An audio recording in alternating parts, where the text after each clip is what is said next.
Have you ever sat through a night where everything around you was quiet, yet inside you there was a storm? You prayed, you waited for an answer, but all you received was silence. I've been there, and I know how it feels when God is silent. It's as if your heart has been left alone in the dark.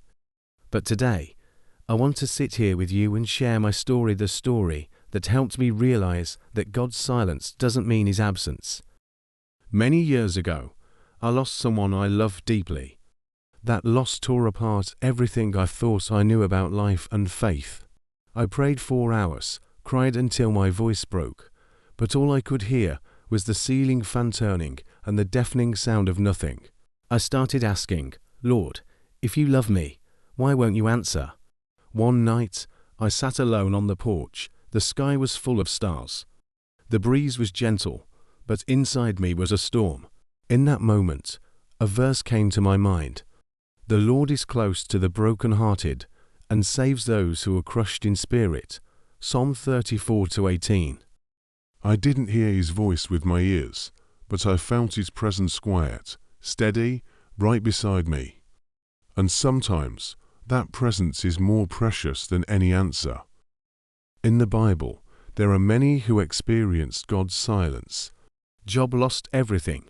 He sat in ashes, misunderstood by his friends, and God seemed silent 4 days. But when God finally spoke, Job realized he had never left. Even Jesus, on the cross, cried out, my God, why have you forsaken me?"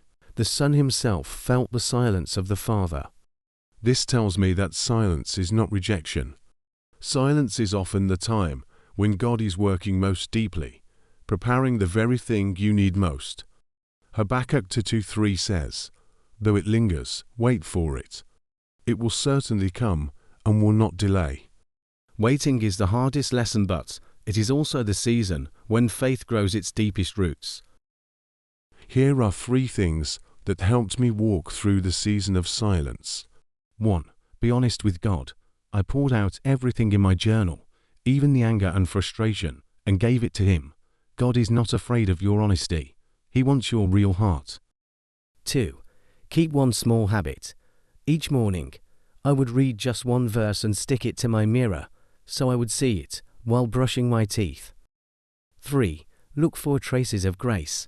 I started noting small things, a text from a friend, a timely rain, a kind word from a stranger. Each one was a footprint of His care. It's like a seed underground, you can't see it, but the roots are growing deeper every day. If today you feel like God is silent, I want you to know He is still right there beside you. And one day, you'll look back and see that this silent season was the very thing that drew you closer to Him than ever before.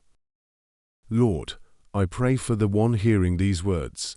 In the silence, let them feel your warmth. Let them know you have never left, and that you are still working. Place in their hearts a peace that surpasses understanding, so they may stand firm until your promise is fulfilled. Amen. If these words have touched you, leave the phrase, God is near, in the comments, so I and others can pray for you.